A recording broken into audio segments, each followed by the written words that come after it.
আসসালামু আলাইকুম। বাংলাদেশ বেতার গোপালগঞ্জ। খবর পড়ছি ইন্তেজার আলম শুভ। দীর্ঘ ১৮ বছর পর বিএনপির ভারপ্রাপ্ত চেয়ারম্যান তারেক রহমান তার বাবা শহীদ প্রেসিডেন্ট জিয়াউর রহমানের কবর জিয়ারত করেছেন। গতকাল বিকেল 4:30টায় তিনি শেরেবাংলা নগরে জিয়াউর রহমানের মাজারে পুষ্পস্তবক অর্পণ করে শ্রদ্ধা নিবেদন করেন। এ সময় বিএনপি চেয়ারপারসন বেগম খালেদা জিয়ার সুস্থতা ও ২৪-এর গণঅভ্যুত্থানে শহীদদের আত্মার মাগফিরাত কামনা করে দোয়া করা হয়। এদিকে একই দিনে রাত ১০টার দিকে তিনি জাতীয় স্মৃতিসৌধে মহান মুক্তিযুদ্ধের বীর শহীদদের প্রতি শ্রদ্ধা নিবেদন করেন। সেখানে ১ মিনিট নীরবতা পালন শেষে পরিদর্শন বইতে স্বাক্ষর করেন বিএনপির ভারপ্রাপ্ত চেয়ারম্যান। এ সময় বিএনপির মহাসচিব সহ দলের শীর্ষ নেতারা উপস্থিত ছিলেন। নড়াইলে বেগম খালেদা জিয়ার সুস্থতা কামনা ও বিএনপির ভারপ্রাপ্ত চেয়ারম্যান তারেক রহমানের স্বদেশ প্রত্যাবর্তন উপলক্ষে দোয়া মাহফিল অনুষ্ঠিত হয়েছে। গতকাল জুমার নামাজ শেষে জেলার বিভিন্ন মসজিদে জেলা ও উপজেলা বিএনপির উদ্যোগে এ দোয়া মাহফিল অনুষ্ঠিত হয়। দোয়া মাহফিলে জেলা বিএনপির সভাপতি বিশ্বাস জাহাঙ্গীর আলম, সাধারণ সম্পাদক মনিরুল ইসলাম সহ দলীয় নেতাকর্মী ও বিভিন্ন শ্রেণী পেশার মানুষ অংশ নেয়। এ সময় দেশ ও জাতির কল্যাণ কামনা করা হয়। নড়াইলের কালিয়া উপজেলায় মডেল মসজিদ ও ইসলামী সাংস্কৃতিক কেন্দ্রের কার্যক্রমের উদ্বোধন করা হয়েছে। গতকাল জুমার নামাজ আদায়ের মাধ্যমে জেলা প্রশাসক ড মোহাম্মদ আব্দুল সালাম আনুষ্ঠানিকভাবে এর উদ্বোধন করেন। ৩ তলা বিশিষ্ট এই মসজিদে ইমাম প্রশিক্ষণ কেন্দ্র, নারীদের নামাজের স্থান, লাইব্রেরি ও ইসলামিক রিসার্চ সেন্টার সহ আধুনিক সুবিধা রয়েছে। ধর্ম মন্ত্রণালয় ও ইসলামিক ফাউন্ডেশনের উদ্যোগে এটি নির্মিত হয়েছে। হাড়কাঁপানো কনকনে শীত ও ঘন কুয়াশায় বিপর্যস্ত হয়ে পড়েছে মাদারীপুরের জনজীবন। সকাল থেকে হিমেল হাওয়া ও কুয়াশায় ঢেকে যায় পুরো জেলা। প্রচণ্ড শীতের কারণে খেটে খাওয়া মানুষসহ সাধারণ মানুষের দৈনন্দিন কাজ ব্যাহত হচ্ছে। শীতের তীব্রতায় অনেক শ্রমজীবী মানুষ কাজে যেতে পারছেন না। কমে গেছে হাট বাজারে মানুষের উপস্থিতি ও যানবাহন চলাচল। সবচেয়ে বেশি দুর্ভোগ পড়েছেন নিম্ন আয়ের ও ছিন্নমূল মানুষ। এদিকে শীত বাড়ার সঙ্গে সঙ্গে শিশু ও বয়স্কদের মধ্যে সর্দি কাশি, নিউমোনিয়া ও হাঁপানি সহ ঠান্ডাজনিত রোগের প্রকোপ বেড়েছে।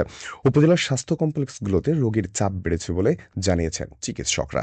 উপজেলা প্রশাসন জানিয়েছেন শীতার্তদের সহায়তায় পর্যায়ক্রমে শীত বস্ত্র বিতরণ সহ প্রয়োজনীয় ব্যবস্থা নেওয়া হচ্ছে। এদিকে বৃহস্পতিবার ও শুক্রবার ২ দিনব্যাপী জেলার বিভিন্ন এলাকায় শীত বস্ত্র বিতরণ করেছেন জেলা প্রশাসন। জেলা প্রশাসক ও জেলা ম্যাজিস্ট্রেট জাহাঙ্গীর আলম বস্তিবাসী এতিমখানার শিশু ও দুস্থ মানুষের মাঝে কম্বল বিতরণ করেন। সহায়তা পেয়ে উপকারভোগীরা আশ্বস্তি প্রকাশ করেন এবং জেলা প্রশাসকের মানবিক উদ্যোগের প্রশংসা করেন।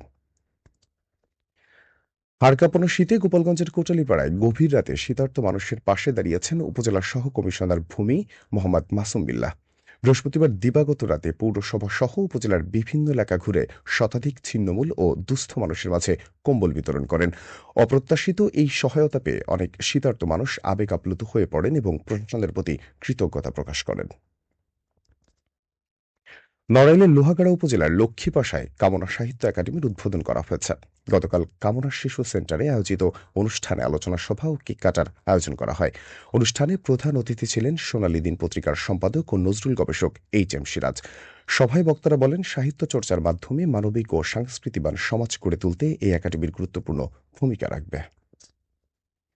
গোপালগঞ্জে জমিজমা সংক্রান্ত বিরোধের জের ধরে আলামিন শেখ নামে এক কৃষকের মৃত্যুর অভিযোগ উঠেছে। বৃহস্পতিবার রাতে ঢাকার একটি বেসরকারি হাসপাতালে চিকিৎসান অবস্থায় তার মৃত্যু হয়। এর আগে বুধবার মাতুল সম্পত্তি নিয়ে বিরোধের জের ফুফাতো ভাইদের হামলায় আলামিন সহ পরিবারের ৫ জন আহত হয়। গুরুতর আহত অবস্থায় প্রথমে তাকে গোপালগঞ্জ সদর হাসপাতালে ভর্তি করা হয়, পরে ঢাকায় নেওয়া হলে সেখানে তার মৃত্যু হয়। টুঙ্গিপাড়া থানার ওসি মোহাম্মদ আইয়ুব আলী ঘটনার সত্যতা নিশ্চিত করে জানান, এখনও থানায় অভিযোগ পাওয়া যায়নি। অভিযোগ পেলে আইনগত ব্যবস্থা নেওয়া হবে। সবশেষে আবহাওয়া।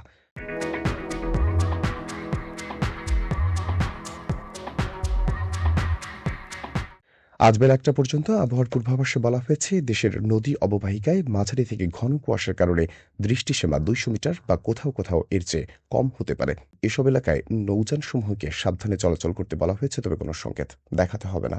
খবর শেষ হলো। আমাদের পরবর্তী খবর প্রচারিত হবে আগামীকাল সকাল ৮টা বেজে ৩০ মিনিটে বাংলায়।